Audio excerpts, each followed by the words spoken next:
3. Oh, I always do a count. Let me let you know why I do a count. Is so when I'm looking at the recording and I'm seeing the waveforms, I see the 1, 2, 3, and I'm like, all right, that's when the show starts. Nerd. There's Trolls, there's a back at Incredible. Welcome everyone to the Incredible podcast. And you guys, this first some behind the scenes of my OCD when I'm editing the show, and I'm like 1, 2, 3. Watch the waveforms. Here comes the show. And yes, this is a podcast all about indie gaming. I'm Xander Skullion, and I'm joined with. Well, I'm Jeff. So I've decided that this episode I will just be messing with Xander the whole time. It's gonna be fun because that's what we do on podcasts. We just shoot the shit, joke the show. But even really need an intro because we have an intro video. So that's why I'm like, oh, we're gonna do an intro. That's neat. And I'm out of the loop too because the first day of daylight savings time. So I'm like trying to wrap my head around that extra hour. I woke up and I looked at my watch and I'm like, oh my God, it's this time. And I'm like, no, it's actually this time. So on the plus side, this is an update. Look, this did an update. Oh, the stupid, ridiculously expensive Nintendo alarm clock that I use. It didn't automatically update with daylight savings time. I'm like, oh, it has the wrong time. Nintendo always behind the times. So since the last episode, we've had Halloween, and I guess I want to start the show talking about something we've been playing, and that's the DLC, the Castlevania DLC, Ode to Castlevania for Vampire Survivors, which it's been like crack, dude. I've been loving it. Well, and the thing is crazy. So, I had you message me that you were playing and you were streaming it up on the channel here, which is awesome. But also, listeners of the podcast were messaging me and they were like, hey, dude, I've been playing the Vampire Survivors. And the thing is that and I did an episode back a couple months ago on Video Game Bullshit. Is modding wrong? And I was like, no, I'm a freaking old ass gamer. I'm gonna play games and I'm gonna find my own way. There is a unlock all characters mod for Vampire Survivors, and I clicked it. And it did something crazy with Ode to Castlevania because I'm still unlocking them the normal way because it's fun. It's addictive. Yeah. It's awesome. But I clicked it. It opened up and it went to all the different characters that you can unlock. And then it went further when I backed out and went back in. And it shows every single enemy, every single boss. And you can essentially play as them. It was like a weird debug mode. That's what it looked like. I'm like, what? But it was wild. Because when you select them, it crashes the game. It gives some weird, and it doesn't give it in English. It gives some weird error, and then it ends out and errors out, and that's every single enemy one. So there's Dracula. You can play as Dracula. You can play as and I'm talking about size of the screen, bosses that you probably can't play as that. Yeah, because what's really cool about this DLC is, it's an ode to Castlevania, and there's there's tons of Castlevania sprites. It plays its own remix of Vampire Killer, which was really cool. I freaking love that song, and I don't mind listening to it in a loop. And I was streaming it, and my first run, without even trying, was 20 minutes. I was like, man, this is good stuff. I think I'm a weirdo because I am, but I actually played, I think 3 or 4 runs. The first 2, I beat it. Oh, I beat the run, and then you don't beat the game, but you beat the 30 minutes and you get killed by death. But have you unlocked the Arcanas or the modifiers yet? No, I've unlocked a couple of characters. Because see, here's the thing, and I was stupid about this because I bought the DLC because I was like, oh man, the DLC's out. And I went on PS5 and I bought the DLC. And I'm like, the moment I bought it, I'm like, shit, I have Vampire Survivors on Switch. Why did I just buy the DLC on PS5? So then I had to turn around and buy Vampire Survivors on the PS5. So now I have Vampire Survivors on the Switch, on Steam, mobile, and PS5. Needless to say, I'm a big fan of the game. And but the silver lining is, and for the folks that are listening that are wondering like price tag wise, the game itself is like $3. The DLC is like $3. So like less than a combo from McDonald's, you're gonna have endless enjoyment with this game because it's one of those that I mean play for a long period of time. It's 100% started off, and technically to me still is an indie game. So like they started off super small. Obviously got licenses like Castlevania and Contra. Need to play the Contra one. Oh, it's Play that. badass. And so, I use the unlockable thing. So I have some of the characters from it without going through everything, but I wanted to do Castlevania blind.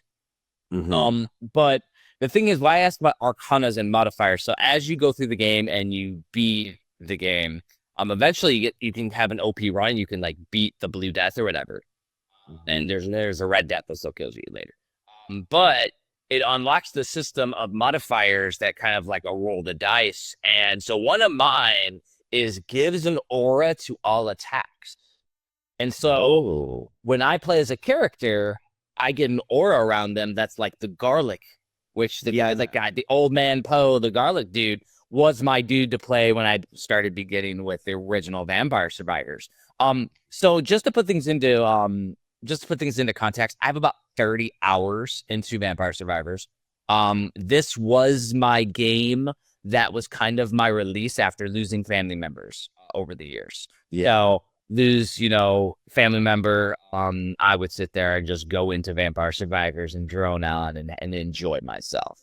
Yeah, because that's the kind of game it is. It's one of those games that you can kind of zone out, and it's almost like Zen. It's the same reason why I love playing like bullet hells. I know some people like when they play bullet hells, they're like, "Oh man, it's so hard." But dude, I will play a bullet hell and I'll just zone out from all the colors and just weave in out of the bullets and stuff. It's really relaxing, yeah, and challenging, and that's something I really like about Vampire Survivors for sure. And so like to me, those type of games are cool. There's a million now. I mean, hell, with premium, we're doing one called Soul Stalker, which is by the guys that did the Outbound Ghost, which is pretty cool. Like they're doing their own style game, which is badass.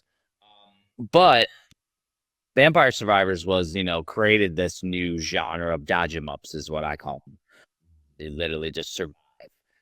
And I enjoy it just because it's one of those where you don't have to spend more than like 30 minutes. So it's good for like a small, palatable playthrough. They have modifiers. So after you beat a level, you can unlock hyper mode so that you can move 100 times faster so that you can move around. But when you go through Castlevania, what I like about the Ode to Castlevania mode is that they have the Castlevania warps in there.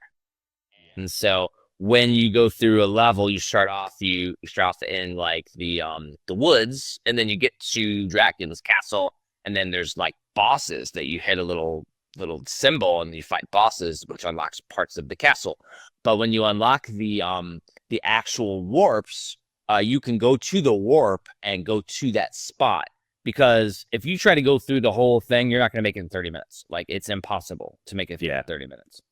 Because as you play in classic Vampire Survivors mode, the characters get harder. There's more enemies. The enemies take more damage to be destroyed, and you have to keep powering up in order to fight them. So if you try to go through the whole thing, you just wouldn't make it in time because of the increase in difficulty throughout. I want to say I got to the point in 3 or 4 playthroughs. I definitely got through. Like I found the crazy guy that chases you in Rondo of Blood. The little bull guy. I found him out in the woods. I found the 2 guys that you fight. The one guy with the spear and the giant nose, and then the big gargoyle. I fought those guys. I am at a point where it's like this crazy looking guy that looks like a Super Saiyan from like one of the Dragon Ball movies or a character from Power Stone 2. It looks like that guy. Don't know which game he's saying. Just Super Saiyan, and I'm going. Imagine we got a Dragon Ball Vampire Survivors DLC. I'd totally play it. Like you're just fighting a bunch of Cybermen, and that'd be cool.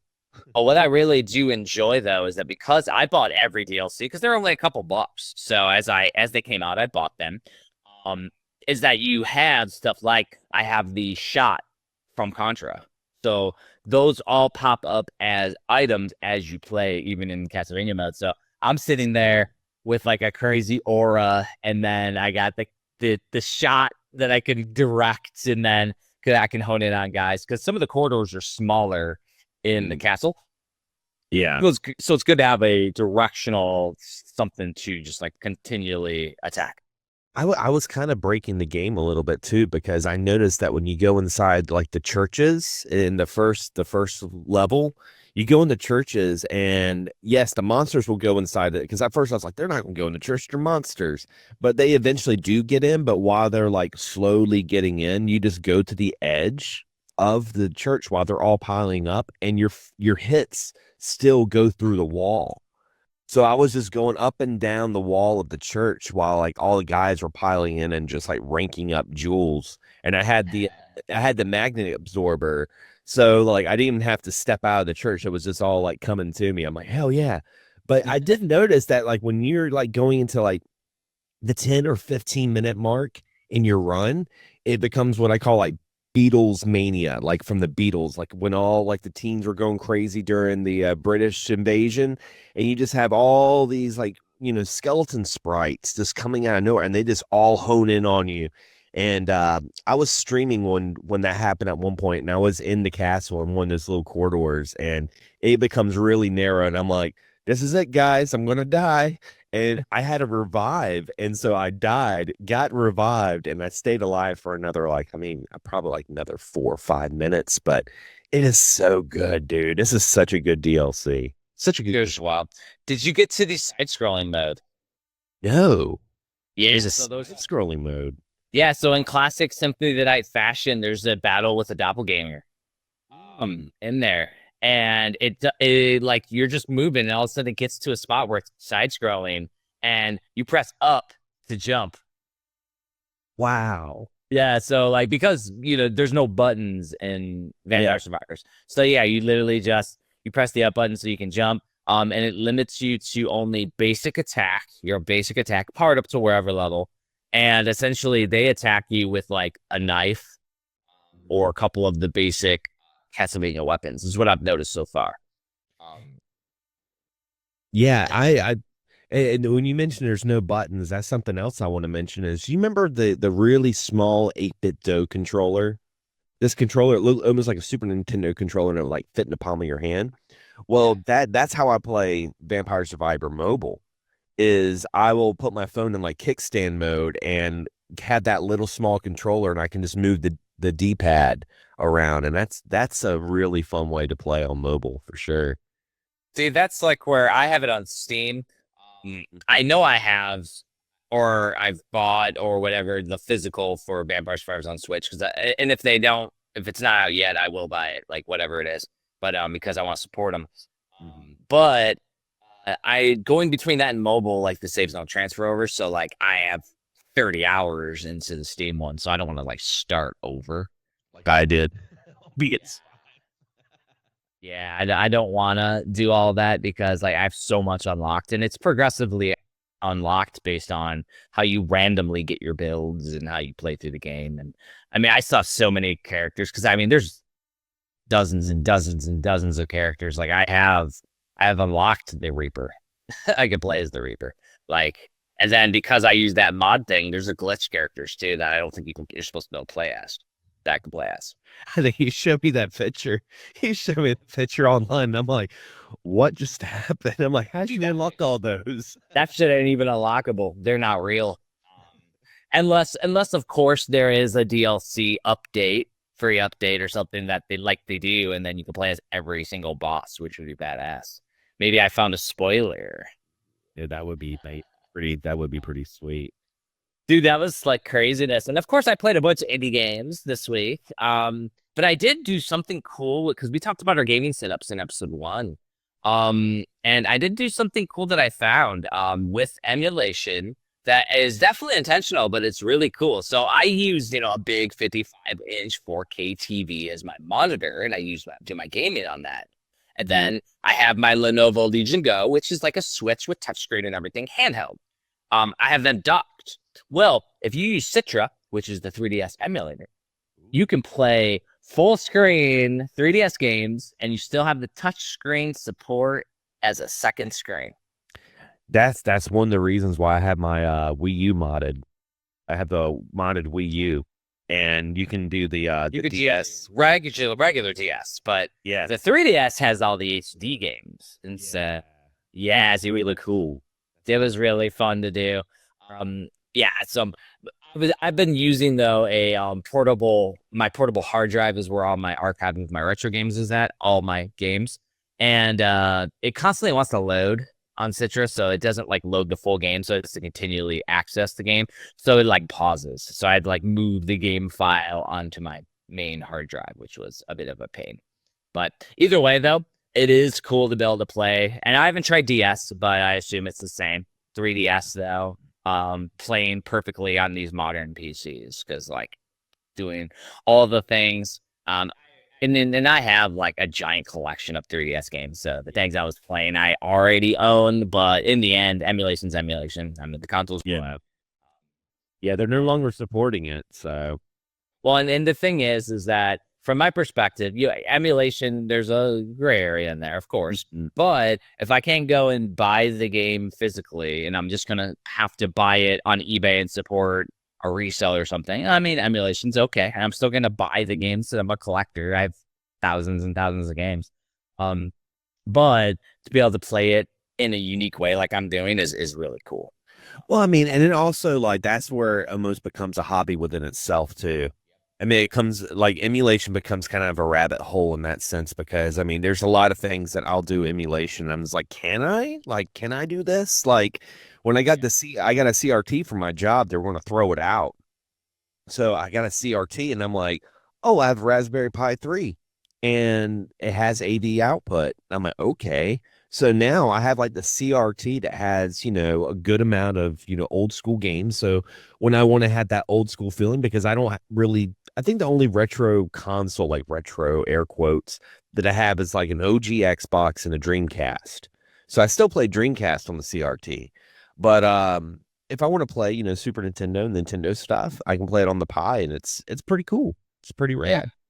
Well, and so that's the thing is like, newer stuff got to support the actual creators, just like buying up Vampire Survivors, supporting all these indie developers that we're talking about because, they are the future and they do get lost. And that's why this podcast exists. That's why my channel, Indie Gaming Gems, exists, is to just highlight a few. And things are getting bigger on the Indie Gaming Gems every week. I get more and more views, which is pretty cool. Yeah. It's cool to see. Xander's teaching me stuff about engagement and end credits and all this stuff. But oh yeah, it's such a good series. I really enjoy it because like every Friday I'm like, okay, what kind of new games is Jeff going to be talking about today? It says minutes.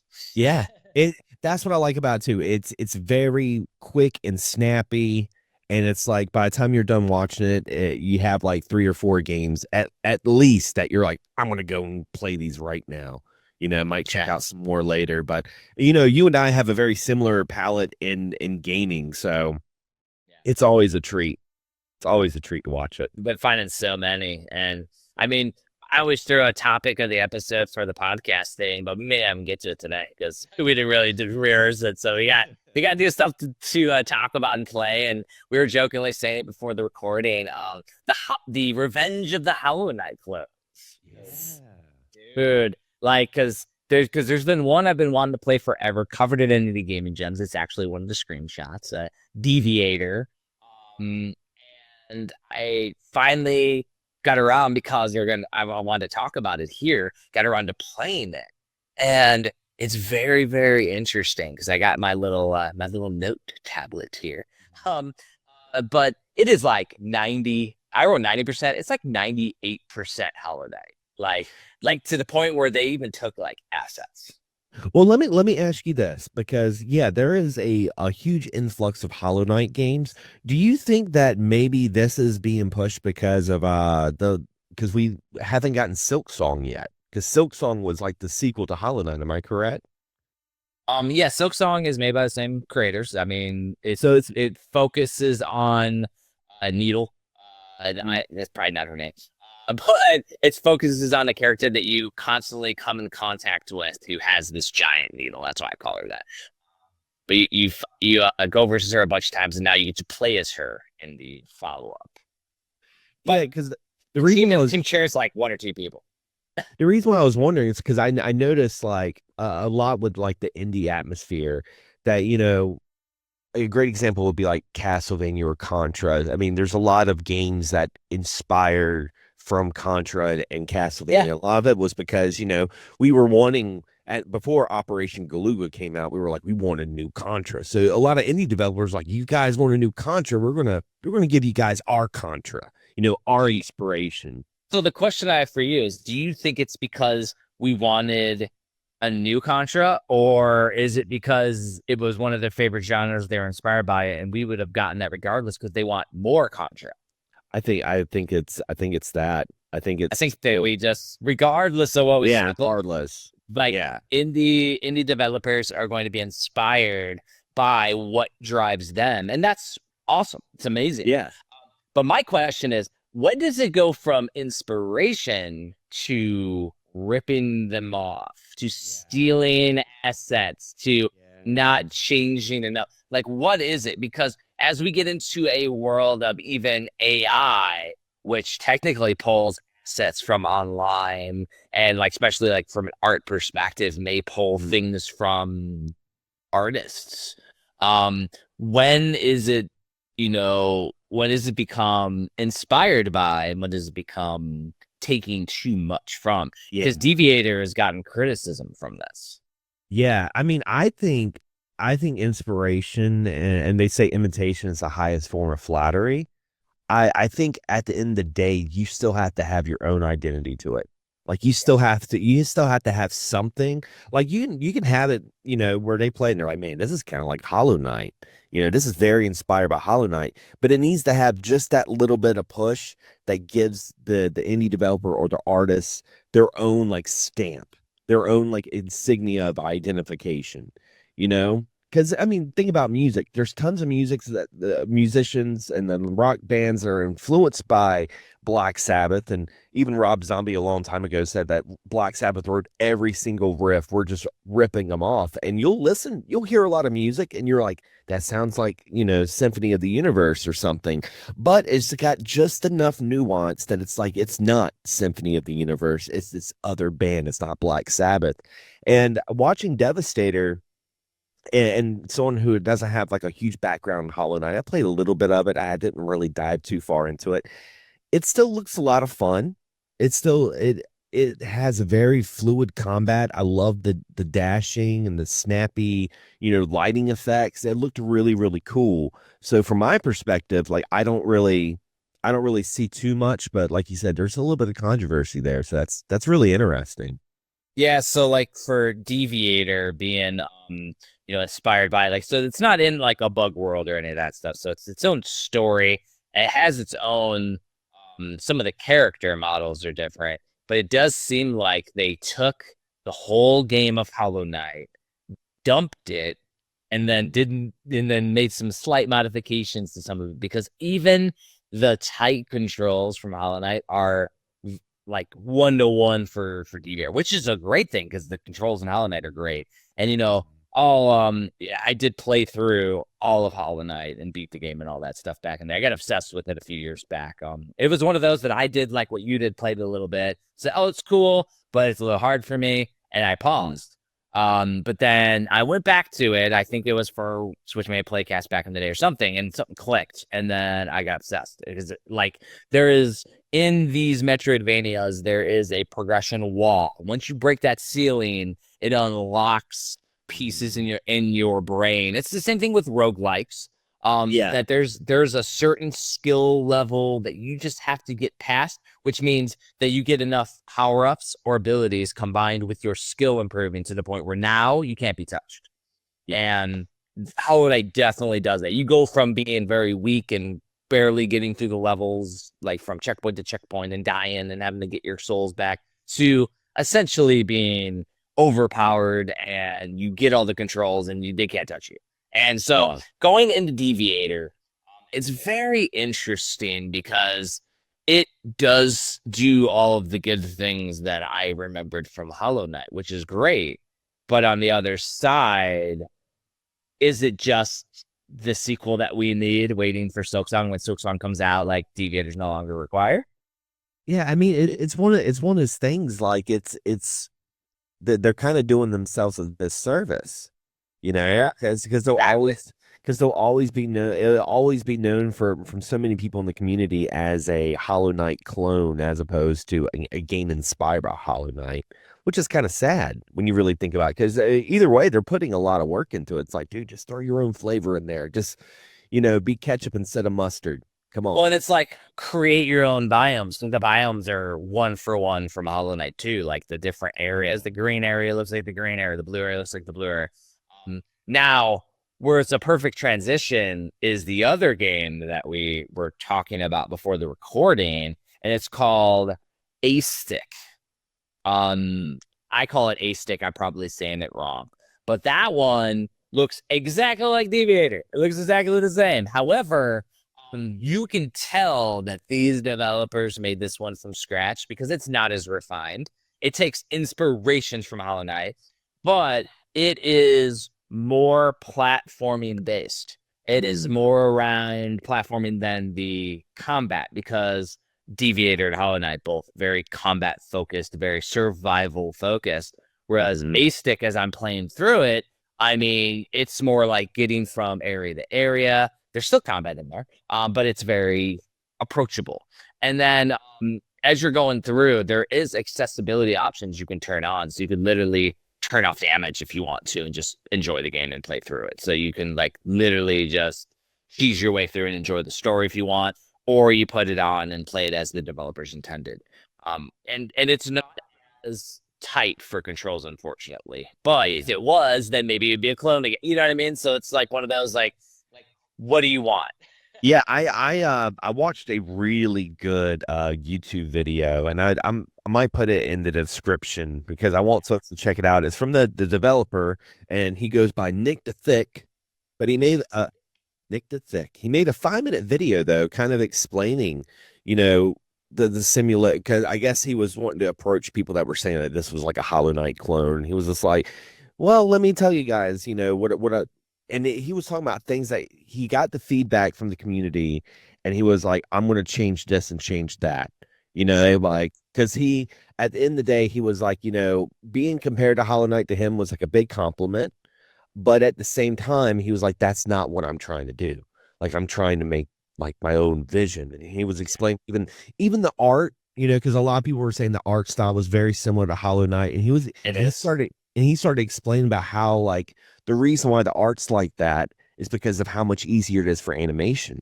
And I'm like, oh, okay. Like he started going more into the dev side of it. I'm not a developer, so I don't know too much about it. So it was nice to have that insight from Nick about how he's approaching the game, how he's making it his own, and the trials and tribulations. I mean, I subbed to him. I'm going to go and because that video that's in the description, that's like 3 years ago. That's a 3-year-old video. So I need to go and check out his YouTube, check out what's going on now, and see what all he's doing, because this is like it's almost like a mini documentary of how to create a game in real time. That's really, really cool.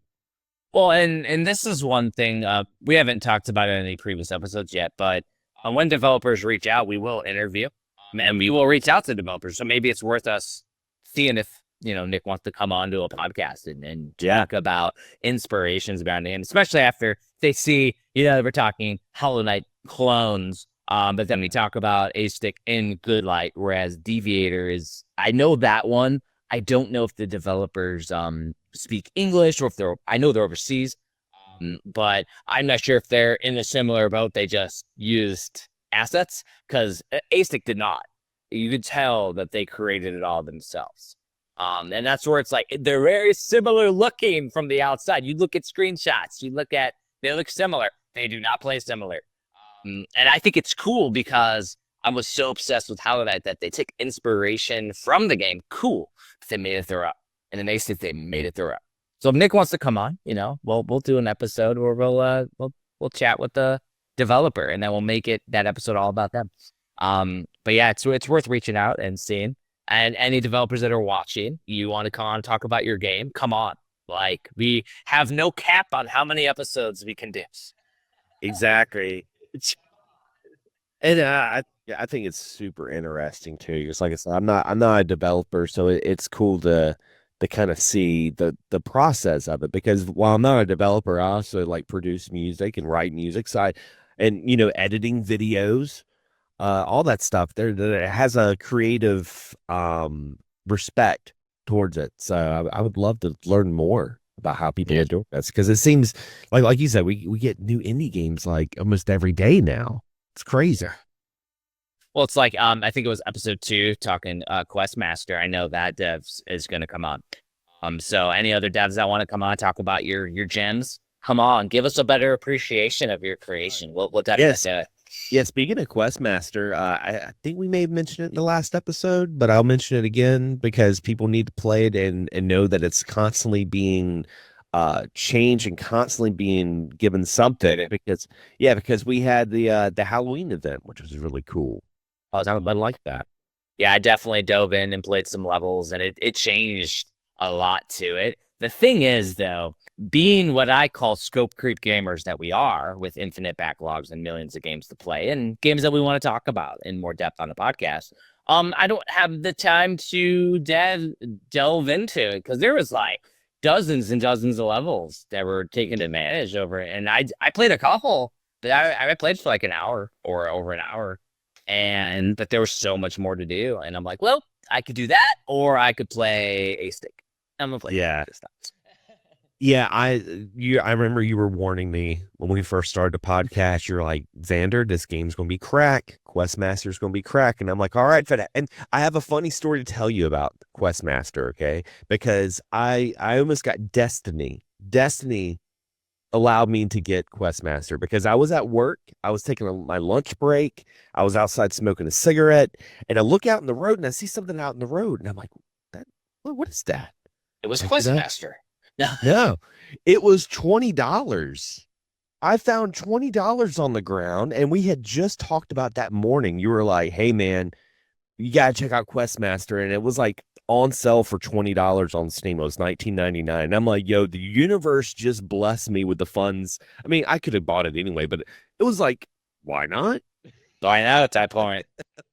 Oh, trust me, I've been in the military so long, I buy dumb shit all the time. And that's where like my justification comes in, is like, I buy so many dumb things that I'm like, I'm gonna buy these indie games and support these indie developers, because otherwise, what am I gonna do? I'll go to McDonald's and spend $20 now. I'll just spend $20 on and not eat McDonald's and be healthier. Just drink water. Yeah. Yep, pretty much. And I mean, it is such a good game, and I like the fact that you have so many dungeons made by so many people in the community, and then you have the developers also making their own dungeons. So I mean, if you wanted to, you could just go through just the developers and treat it as its own, single player classic experience. You could play it like that and have infinite levels as much as they want to make. And then you could be like, oh, I want to see what other people doing. I love how everything's categorized. It tells you if it's a boss fight, a puzzle, so you kind of know what you're getting yourself into. But yeah, I'll just say it again. Questmaster is awesome. Well, and I am hoping that with this timed theme for Halloween that they did, I hope that the levels that incorporated that still exist or still maintain that Halloween aesthetic. Because I know they changed the whole hub world to be Halloween theme, which was cool. But while I don't expect that, I do think that it would be really cool if they kept all the levels and all the it was that it's not like Animal Crossing, where Animal Crossing would have like a Halloween event or whatever, and it'd be like you can only do it on Halloween to get like certain things, and you wouldn't be able to get it throughout the rest of the year. But yeah, I hope like that'd be a great way for them to introduce like updates by, oh yeah, it's Halloween, and by the way, we now have this golden bat sprite that can do all this cool stuff, for example, or something. That'd be cool. Yeah, exactly. So what are some games that or a game or so that you've been playing this week besides for Vampire Survivors, and of course your awesome review that went up for Clock Tower? Yes, it's the awesome review that I totally mispronounced the main character's name because I'm human. I'm like, oh man, it's like Dude, that's the lakes. Yeah. Shadow of the Warriors.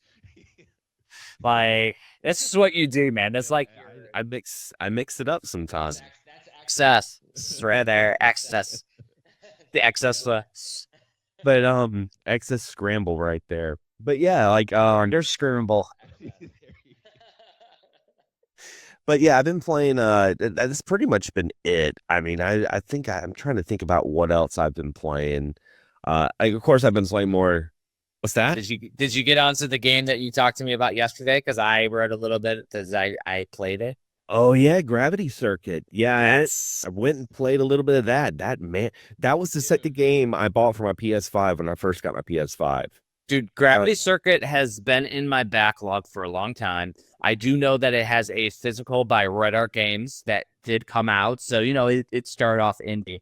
Looked like Mega Man to me. I was like, oh, cool. I'm going to put it in my backlog. So I started playing it finally because my daughter, she has night class twice a week. And so either I'm going to like record like Indie Gaming Gen to do some audio or I'm going to do something. So I decided I brought my Steam Deck and I was playing Gravity Circuit. And I'm like, so it looks like Mega Man. But initially I'm like, oh, this isn't Mega Man. Oh, this is Ninja Gaiden with a grappling hook. Oh my gosh. Like the controls are spot on. You can jump all around just like Ninja Gaiden. It's just as satisfying. And then you get to, and you're fighting robots. So like Mega Man style. But what's cool is like it does have a modern Luminous Avenger X style jumping through all the levels like Mighty Gun Volts and all that stuff. Yeah, as you're playing.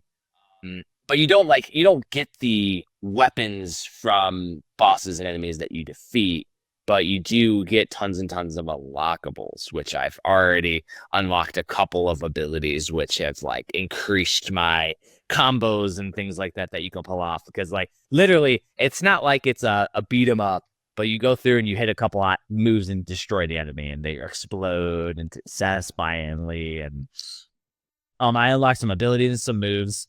And then, it was just like going through and you get the 8 bosses, Mega Man style. And I went through the one that had the plus on it, looked like NES controller D-pad on his face. And so that's who I fought first. Barely survived too, mind you, but it's a tough game.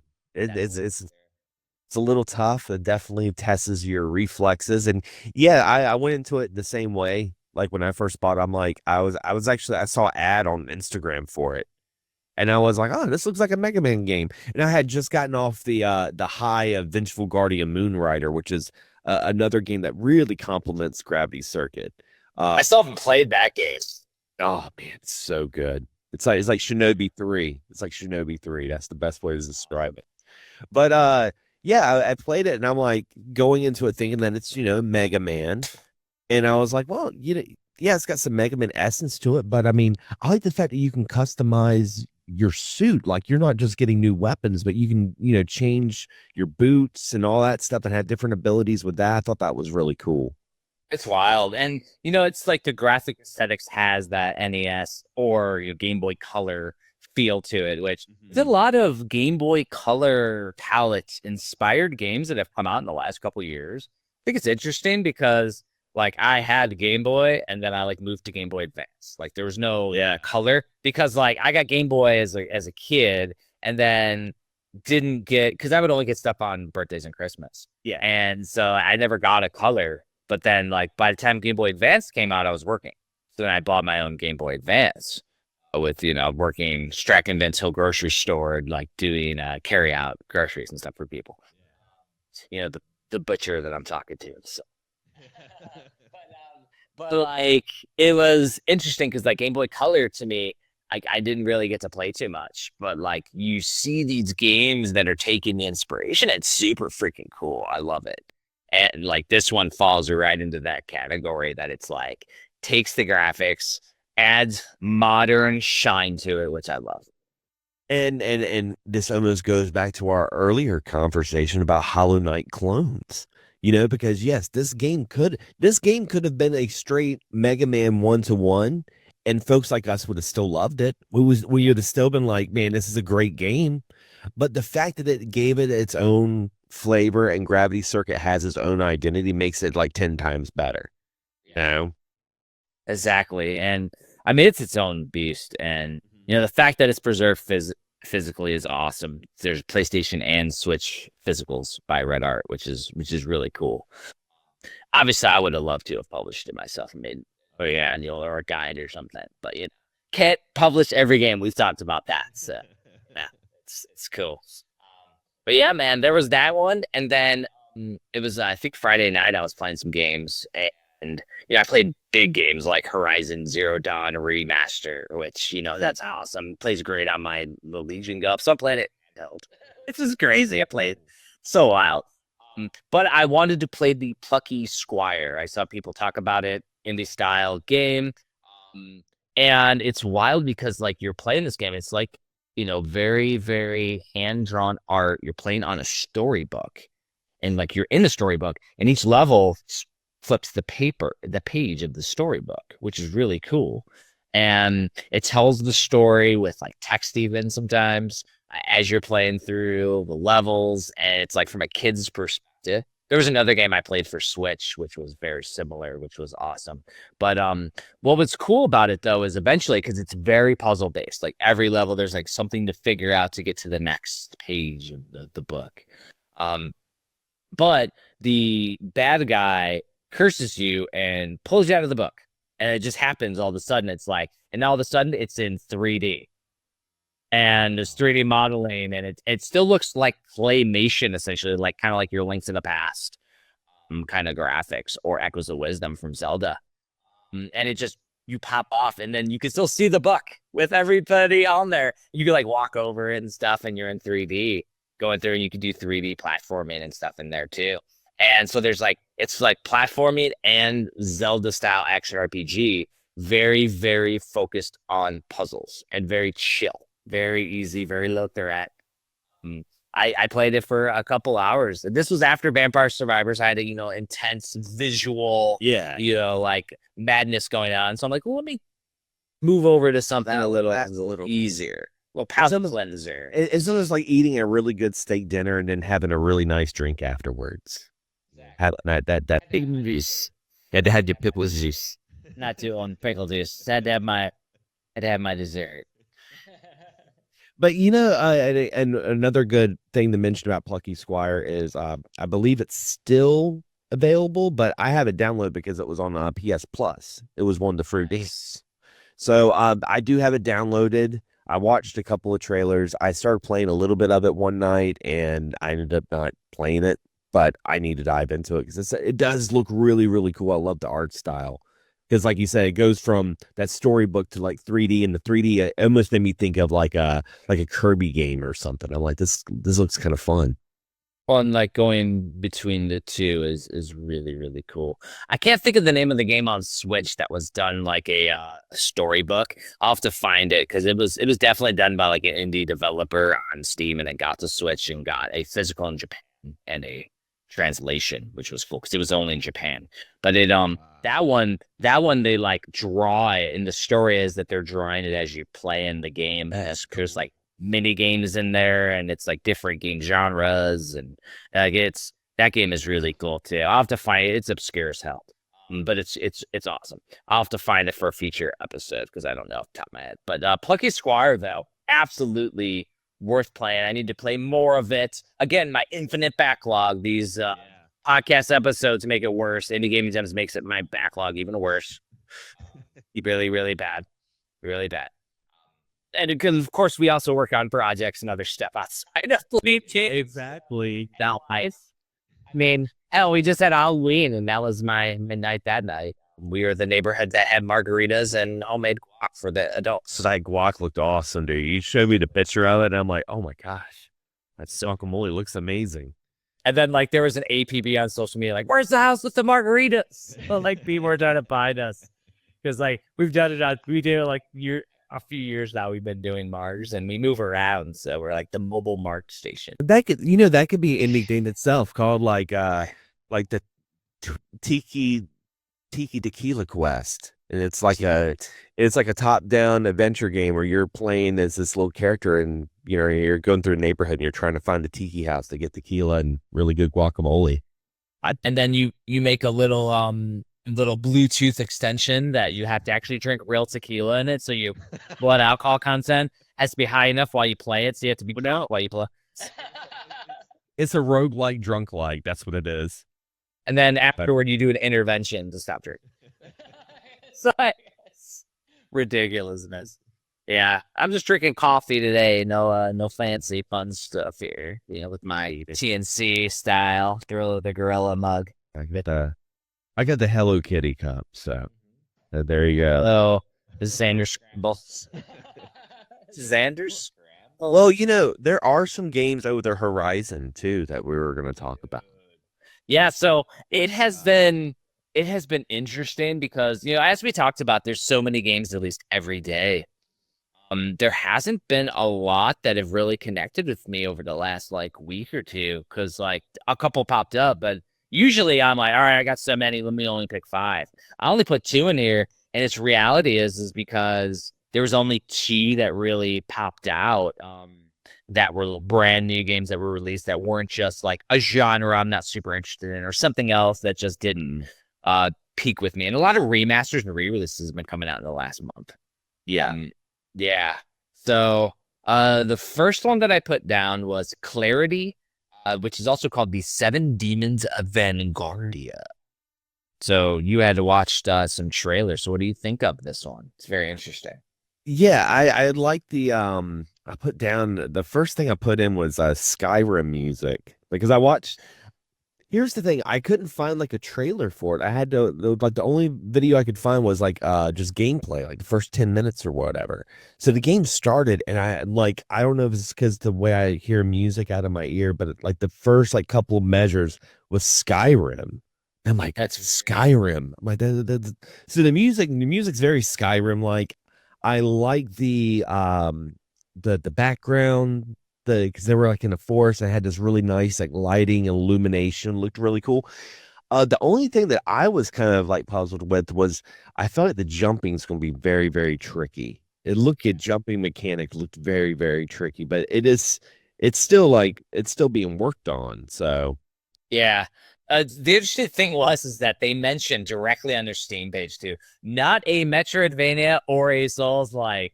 They're I have to say, because it's everybody loves the Metro. I mean, hell, I write the books on Metroidvanias. And so they're like, this is not a Metroidvania. And it might be to some of the people because on the other side, I know a lot of people that are that like roguelikes and like Metroidvanias, but they're man, we get a lot of roguelikes and Metroidvanias.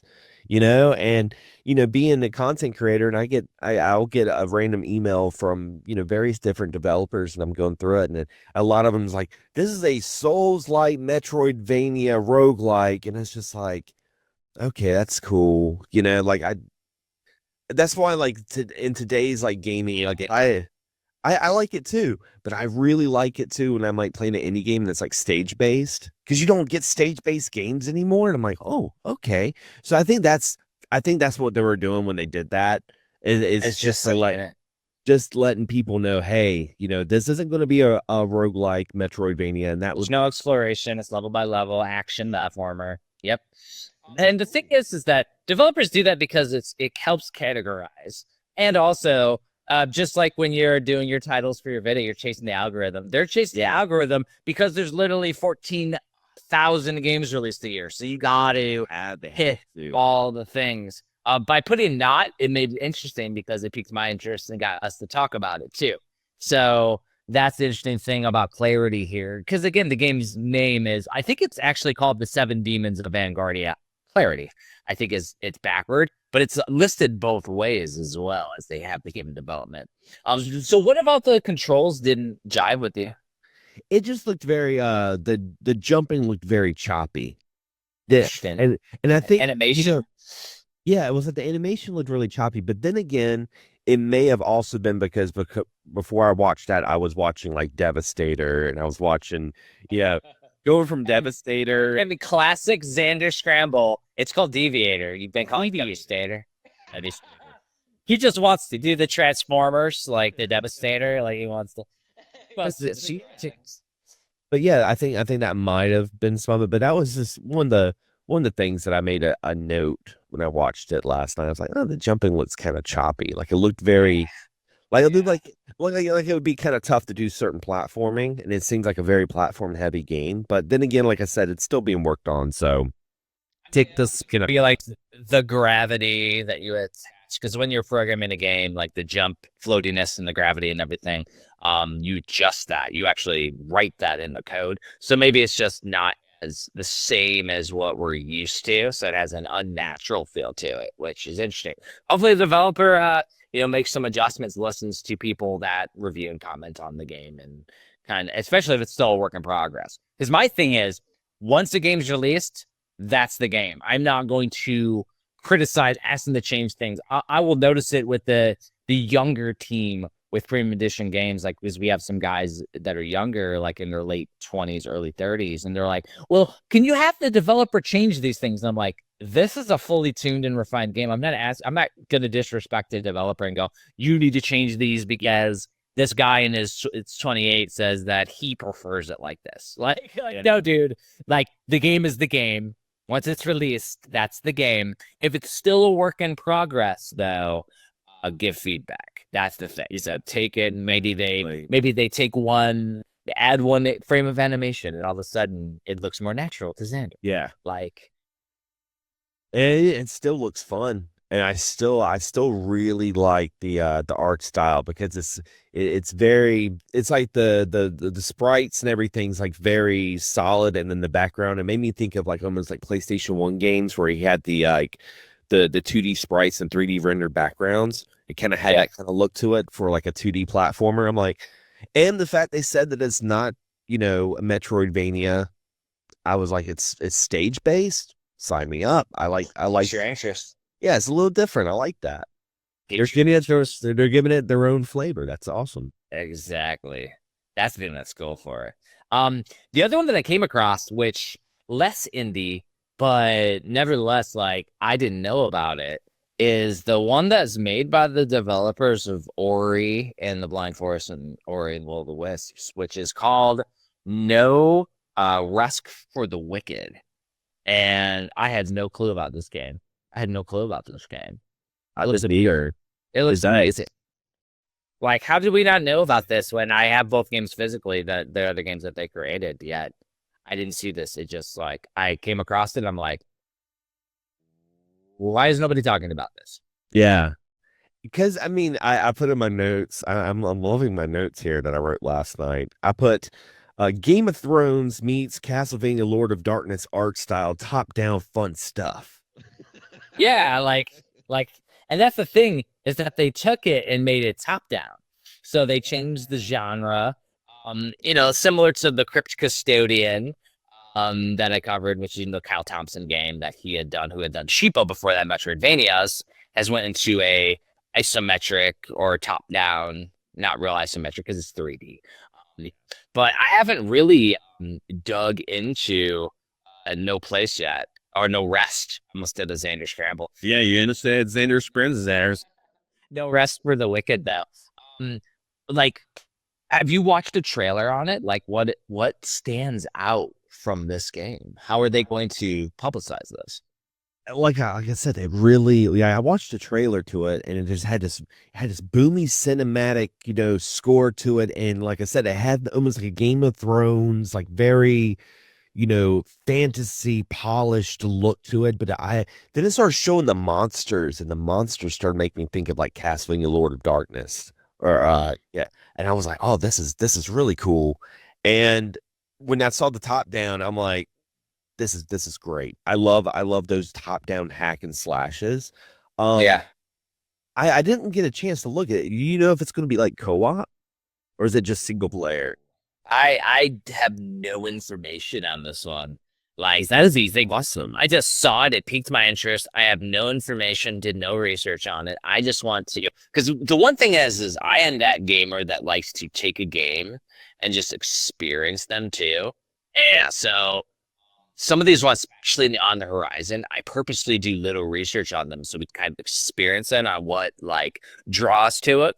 And then, like, for me, it was like, okay, so this was done by the guys from Ori. So automatically, like, I want to check it out just because there's so much polish and those games are so engaging. And so I just want to experience every single game that they put out just to play.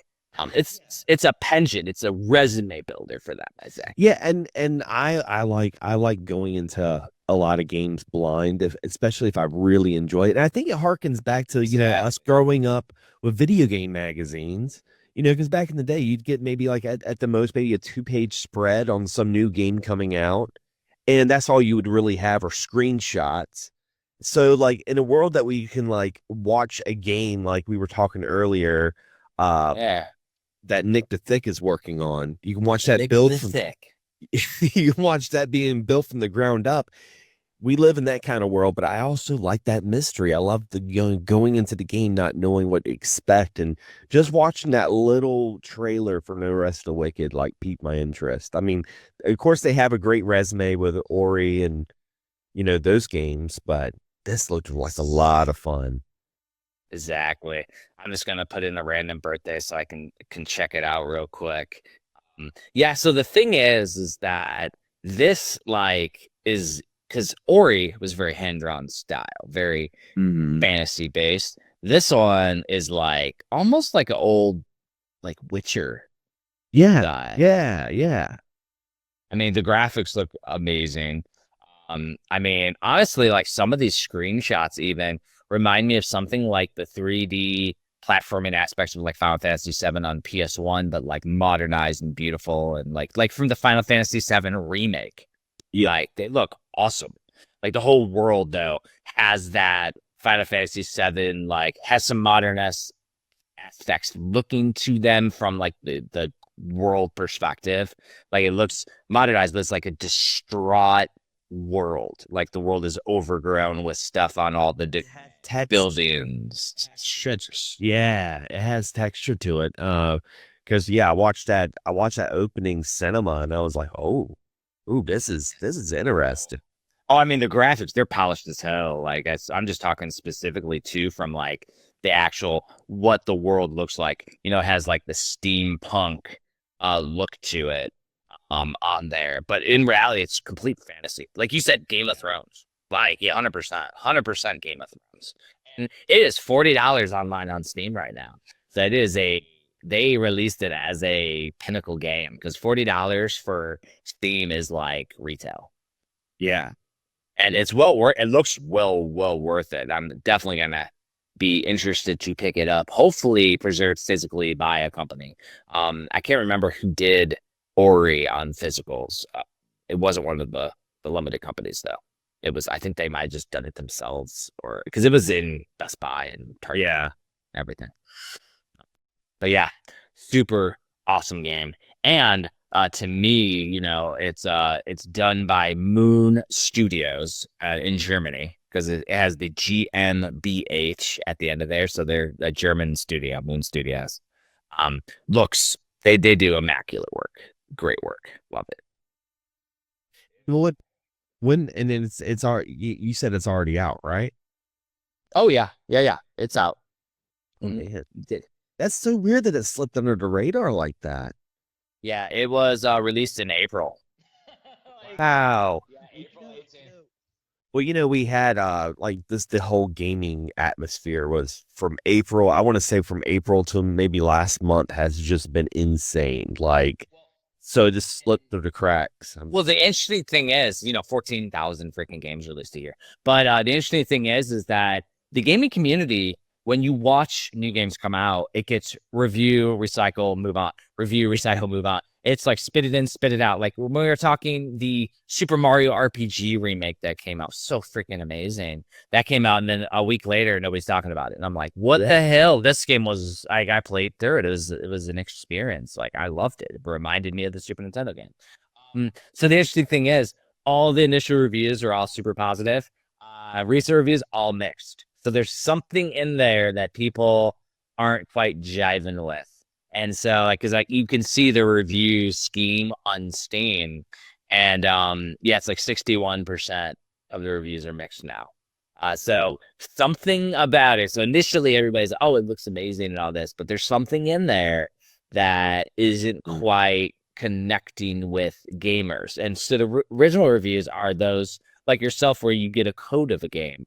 And that is something where you get a code of a game, you're going to review it, you're going to talk about it very pragmatically. Whereas if I'm paying for it, I'm going to be very direct on how I feel, because I don't have to worry about, okay, well, they provided this code, so I have to look at all aspects. No, I'm just going to look at what I like. And Exactly.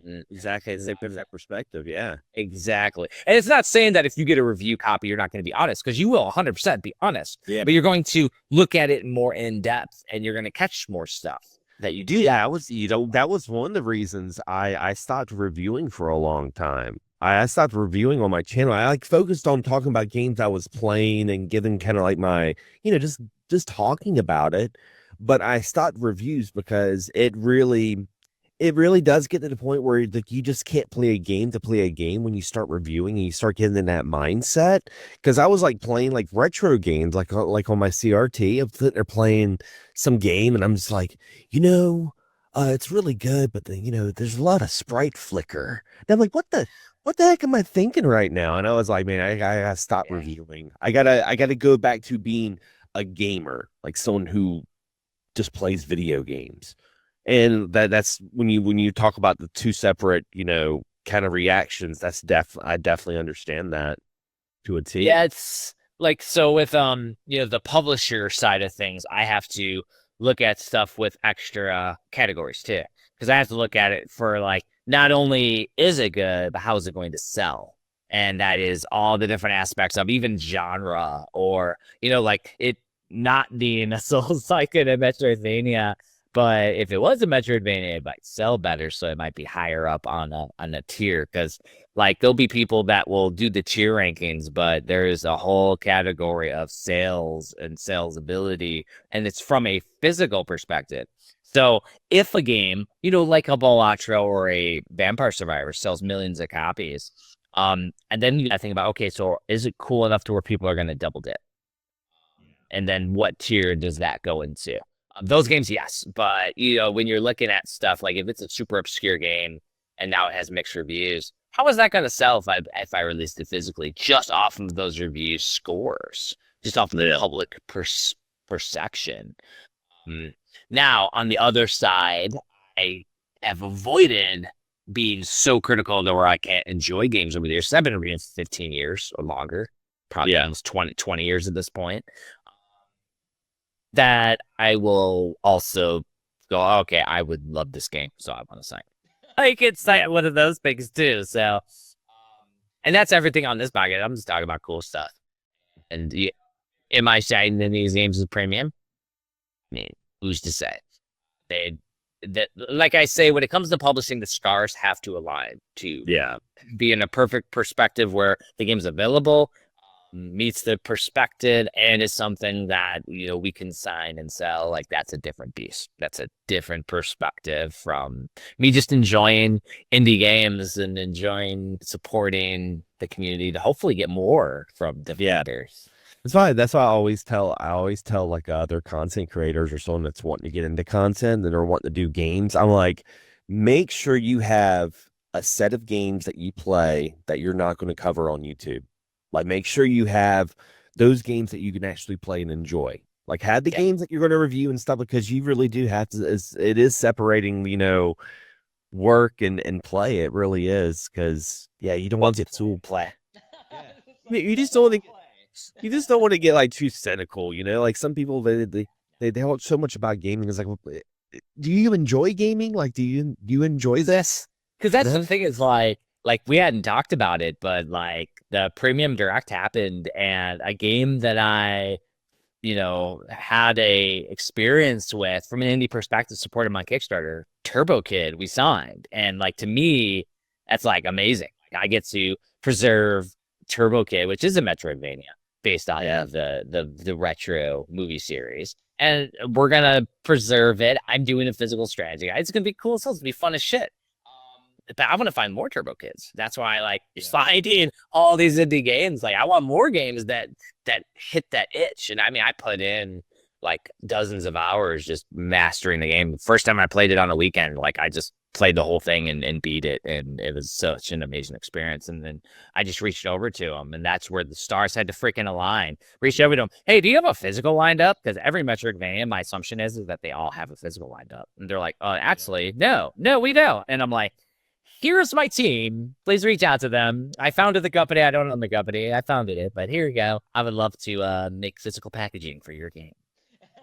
Like that's all it was, and stars aligned, and we're working with them, and I work directly with the developers. So eventually we may get them on, the developers, for just to talk about hopefully next projects too.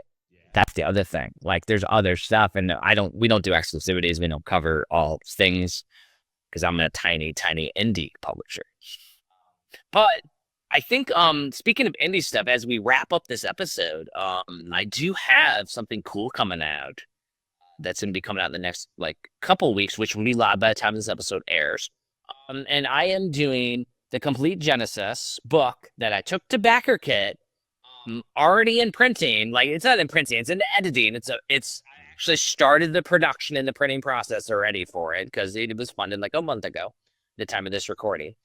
But I had a bunch of people reach out to me and go, when is the pocket guide coming? And I typically do them, but don't do them. Only in the complete series do I do them. So I did an NES one, Super Nintendo one. Yeah. And so I'm like, well, this is a perfect time because I was invited to do the BackerKit Booktopia.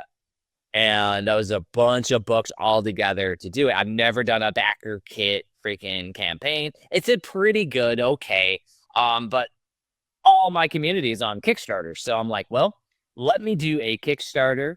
I do it right before the holidays. It'll end before Christmas, well before Christmas, and it gives people the opportunity. What I want to do though is and we're offering this, is that I'm working with Tristan, who's also on Video Game Bullshit, but he's an author, and he has a book that's doing it. We're going to do two a cross campaign thing where we're going to send people stuff before Christmas, a little like Christmas gift. So that, hey, you bought the complete Genesis for your family.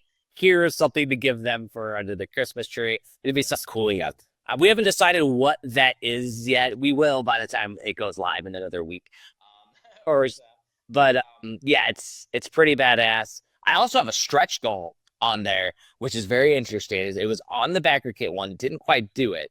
But essentially, if it hits like this double funding thing, I was like, I will do a mini book, like an insert for Sega CD and 32X. And I haven't even started that book yet, but if it hits that funding, if it hits that stretch goal, I will just make a mini book. It'll be something that we'll print, and I'll just like insert it with it, which would be pretty dope. Yeah. So, complete Genesis, every single Sega Genesis game, all regions, including the highlight homebrews, everything is in that book. It's about 350 pages. And I did little write-ups on every single one because the definitive NES, I did screenshot of the title screen instead of a write-up. And some people asked, like, well, where are the write-ups? Because I do like to have a little quick synopsis. It's nothing substantial. There's no, like, it's not a review. It's like Super Mario Brothers is a platformer. Like, it's that type of thing. Just to give a quick thing. And when it's in your pocket, you can literally have it while you're hunting for games at conventions. You can go, all right, here's what I got. Yeah. That was my idea for the complete NES like 15 years ago was I wanted something to take around my pocket because I hate having to whip out my phone and search for shit. Yeah, and business focused. Yeah, what happens if you're in a convention like that? The cell phone service is shoddy, like right. Cell phone service is down. You're like me and you collect everything, and then you're like, well, what the hell? And I was focused at the time on NES, and I had completed it. But I would sit there, and the joke was I would get the same damn manual for Ninja Gaiden 2 at every convention. I'm like, oh, there's the manual for it. Like I buy it and I have like 3 or 4 of them. And so I'm like, well, I actually have the check boxes you can check off as the stuff back. Do I have it? And you just pull out a packet, go put it.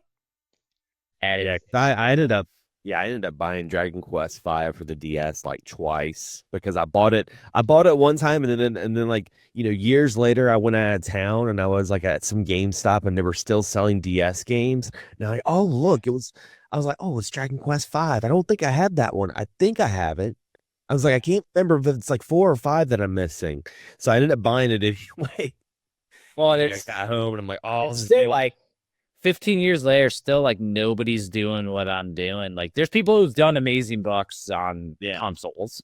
I mean, hell, little Pat the NES Punk has done his where he does his own little conjecture in there and stuff. But nobody's doing it with the collector stuff. And it does mentally break people like writing in their book. They're like, I don't want to write in my book. And I'm like, well, I sold sticker sets before. You could you put a little sticker in there. Or there's a little stamper. I was using a stamper and I just put a little checkmark stamp on every single spot when I would get the games. I just mark in them that. But the thing is that was the utility, the totality, the utility of that book was to put it in your pocket. Everybody loves the amazing, ones that go on your shelf. That's what people gravitated toward, the beautiful coffee table books, which I do, but like that's what people want. But then there are a lot of people that want the paperback tiny book. So so that will be the Kickstarter that's going to go live for the Genesis one. It should be live by the time this is. So hopefully it's still available when people listen to this. And Kickstarter did create a thing where it's like late backers where they missed the campaign, because that was the one thing. The second that it ends, people are like, "Oh, I missed it." Like every time they created a late backer thing, and so some of the stuff, likely just the Genesis book, will be available afterward. I also had a limited amount of slipcases because I'm putting this like little fancy foil slipcase over for the Genesis book. I limited it to 100 on BackerKit, and I think I have like 20 left or so. So I'm gonna put 20 up of that, and it's just limited to the campaigns. So I will have that available as well. And now I have like little combo packs so people can get both books and all that. But yeah, I know there's some people like on YouTube, like Gabble the Giver, who loves using my NES and my Super Nintendo Pocket books. It's like, when are you doing the Genesis one? He also asked me to do Game Boy, and I'm like, so just keep in mind, it took me 7 years to finish the Genesis book. Like, I'm going, because DJ Medina, Sarah Mario, would have it no other way, I'm going to TurboGrafx and PC Engine next.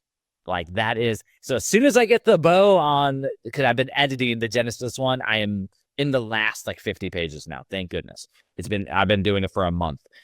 Once the bow is done on that, I'm going into TurboGrafx mode, and I'm gonna start working at it. I was just about to mention that I'm like, are you gonna do a TurboGrafx film by any chance? Not that I collect for TurboGrafx, but I would just like to have it.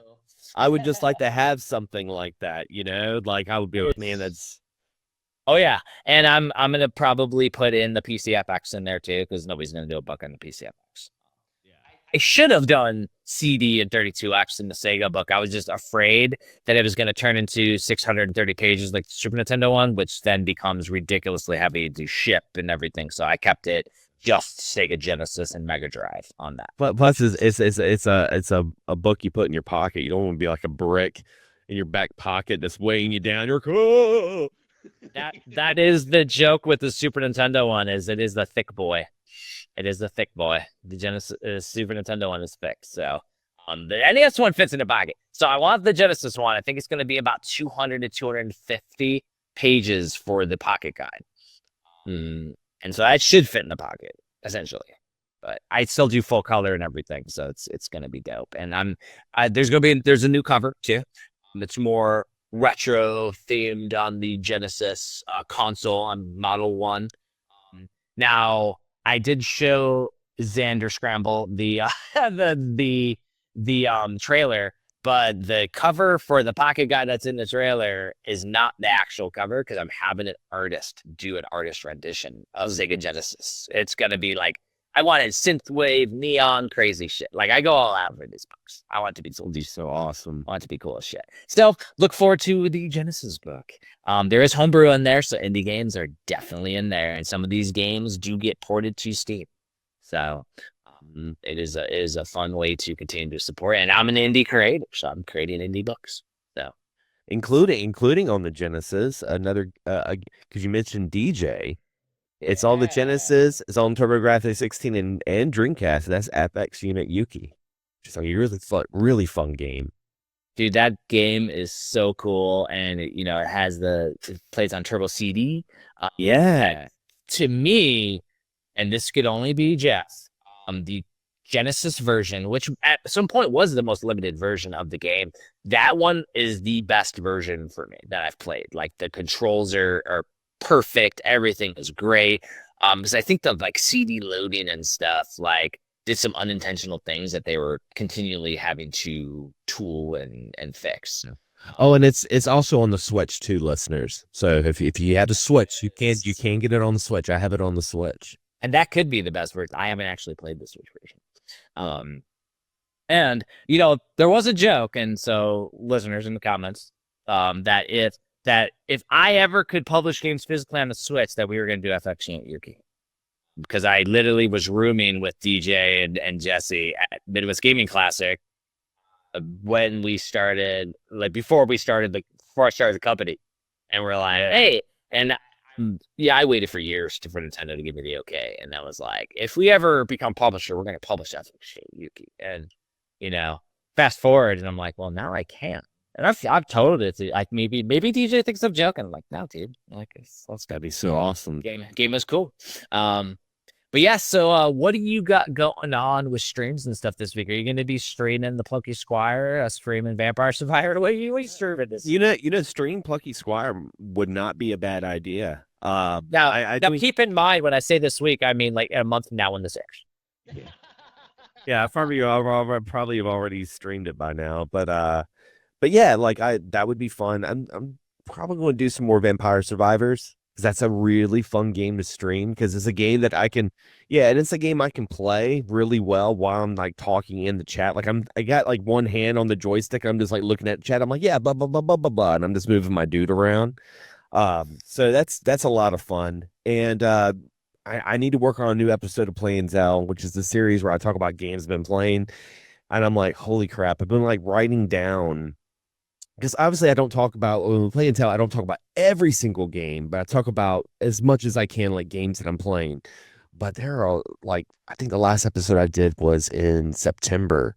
Wow. And here we are on the third day of November, and there's a lot to talk about. So there's gonna be a lot of cross promotions being like, hey, because I'll talk about UFO 50, and I'm like, oh, if you want to hear more, listen to Indie Credible podcast, so I'll be doing that. But I mean, I gotta talk about Astro Boy and Echoes of Wisdom, Xander Scramble.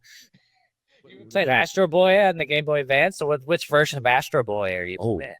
Astro Boy Game Boy Advance is really, really fun. But yeah, I'm an Afterbot. You knew I'm an Afterbot.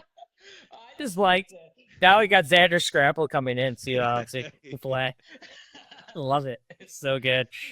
That's always going to be the ongoing thing, though. It's great. No, the thing is that like, so when you're doing your play and tell, it's going to be more curated, kind of like the Indie Gaming Gems, where I'm talking 1 minute about each game in a YouTube-like format, which is more for me a television show format. Yeah, which is why I'm doing it.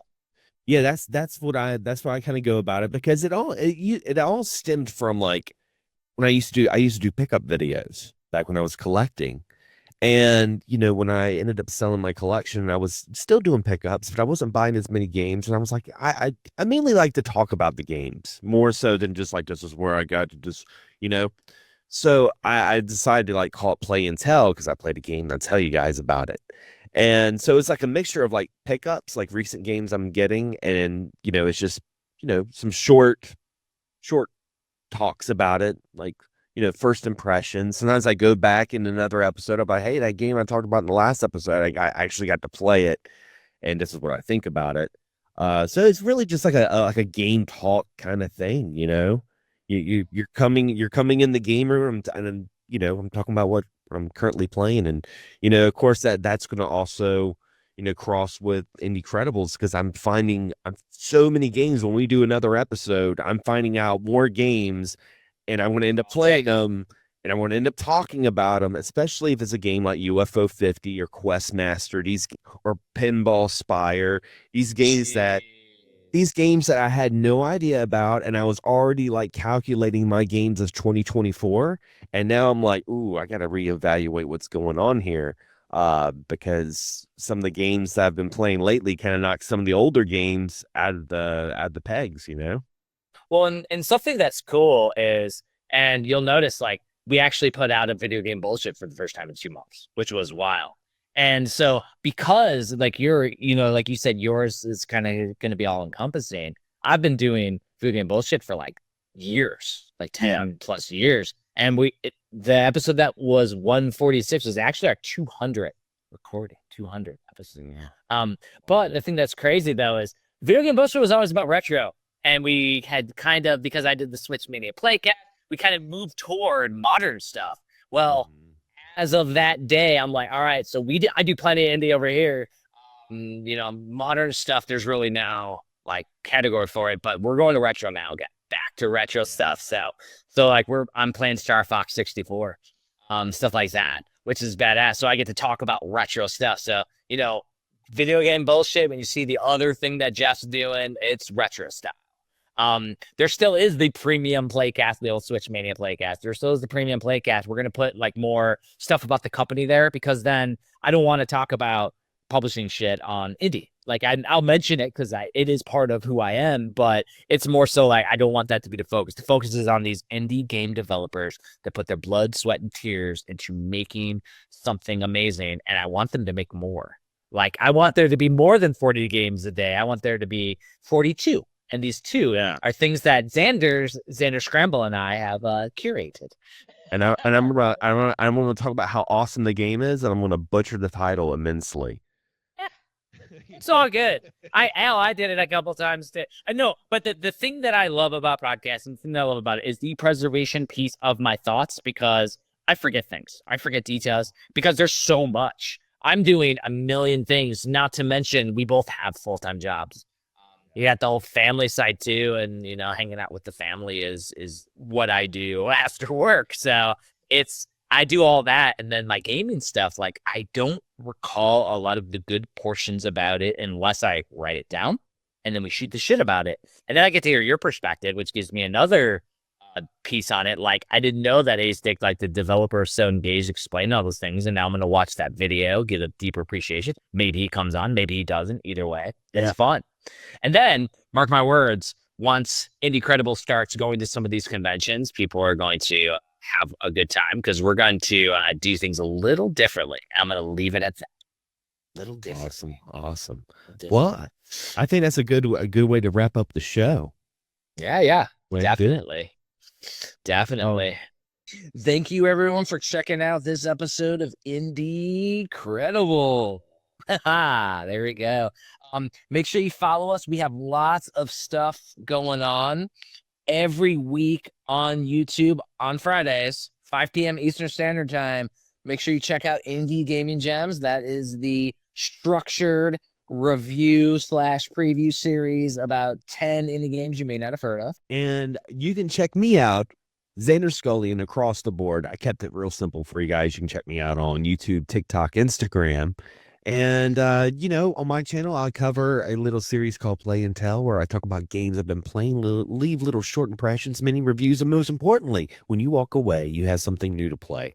So you can check out my Play and Tell series. I also have some reviews that I put out every once in a while, and a live stream, which I'm really trying to commit and have a dedicated schedule. So that's more important that you hit the bell so you're notified whenever I'm live, because you never know. I might be live right now. Yes, he's always live. Oh, always. And then, of course, I have all of my books at HagensAlley.com. You could check out. I've had like dozens of books published. I try to upload and keep things up to date with the latest reviews, the latest books up there, but they have to be in hand. So if you follow me on social medias, you'll see when the newest Kickstarter goes live, the backer kit goes live, the newest crowdfunding thing is going live. And as soon as you become a backer, there's updates that go out all the time. So we're always working on new books and new series and new things. Of course, upcoming, coordinated with this podcast, will be Indie Gaming Gems, which will be coming out next year sometime. It'll be fun time here for us in the indie gaming world.